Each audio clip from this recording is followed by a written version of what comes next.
इमरान खान और इनकी जमात तहरीक इंसाफ के सबसे बड़े फाइनेंसर और फंड रेजर अबराज ग्रुप के बानी आरिफ नकवी इस वक्त माली फ्रॉड और मनी लॉन्ड्रिंग के इल्जामात पर लंदन में जेर हिरासत होने के बावजूद मीडिया में जेर बहस हैं।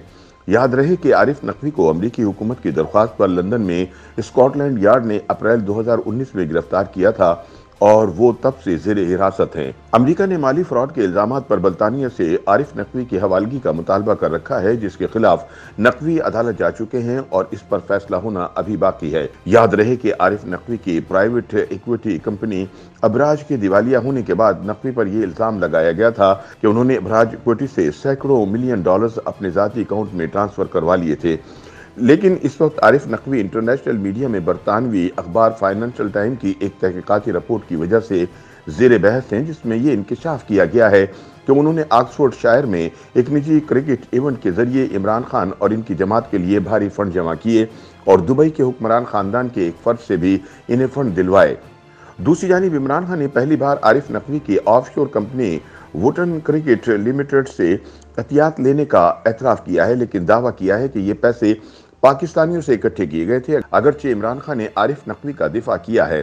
लंदन में मुकीम सीनियर सहाफ़ी मुर्तज़ा अली शाह की एक रिपोर्ट के मुताबिक 1960 में कराची में पैदा होने वाले आरिफ नकवी ने इब्तिदाई तालीम कराची से हासिल की और फिर लंदन स्कूल ऑफ इकनॉमिक्स से डिग्री हासिल करने के बाद अपने करियर का आगाज लंदन के आर्थर एंडरसन से किया और फिर अमेरिकन एक्सप्रेस में काम करने के बाद सऊदी अरब की सबसे बड़ी ट्रेडिंग कंपनी ओलियन ग्रुप का हिस्सा बने। आरिफ नकवी ने 1994 में अपनी बचत से $50,000 की लागत से कपोला नामी कंपनी कायम की। अगले 4 वर्षों में आरिफ नकवी ने $102 मिलियन की कंपनी खरीदी, जिससे वो बड़े मुनाफे पर बेचने में कामयाब रहे। आरिफ नकवी ने 2002 में अबराज इक्विटी फर्म कायम की। नकवी ने ऐसे ममालिक में सरमायाकारी को अपना बिजनेस मॉडल बनाया जैसे मगरबी दुनिया में एमर्जिंग मार्केट या उभरती हुई मईशतों के तौर पर जाना जाता है। उनका कहना था कि इमर्जिंग मार्केट्स की सेहत और खुराक की कंपनियों में सरमायाकारी इन माशरों के लिए फ़ायदेमंद है।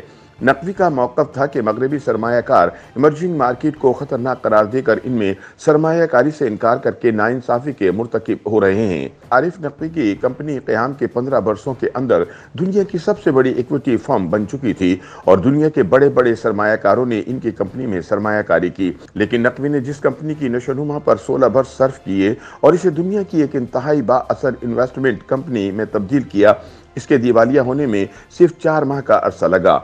जून 2016 में अबराज ग्रुप के दिवालिया होने के बाद फरवरी 2018 में आरिफ नकवी पर इल्ज़ाम लगा कि उन्होंने अबराज ग्रुप से सैकड़ों मिलियन डॉलर अपने ज़ाती बैंक अकाउंट और अपने बच्चों की कंपनियों में ट्रांसफ़र किए। मौकर अमरीकी जरीदे वॉल स्ट्रीट जर्नल ने अपनी एक रिपोर्ट में दावा किया है कि आरिफ नकवी ने अबराज कंपनी से $200 मिलियन से ज़्यादा रकम अपने ज़ाती बैंक अकाउंट्स, अपने बच्चों की कंपनियों और अपने एक साथी की कंपनी को मुंतकिल किए। आरिफ नकवी अपने दोस्तों की जानिब से बतौर ज़मानत 15 मिलियन पाउंड की अदायगी के बाद 2019 से लंदन में अपने घर में नज़रबंद हैं। वो बरतानिया से अमेरिका मुल्क बदरी के खिलाफ कानूनी जंग लड़ रहे हैं। अगर अमेरिका में अपने खिलाफ जारी केस में आरिफ नकवी मुजरिम साबित होते हैं तो इन्हें 300 साल कैद का सामना करना पड़ सकता है। यहाँ ये बात भी काबिल जिक्र है कि इनके खिलाफ अमेरिकी अदालतों में आयद 97% मुकदमात में उन पर आयद फर्द जुर्म में केसेस नहीं चले, क्योंकि वो इनमें प्ली बार्गेनिंग कर चुके हैं और मौजूदा केस में इन्हें उम्र कैद की सजा हो सकती है।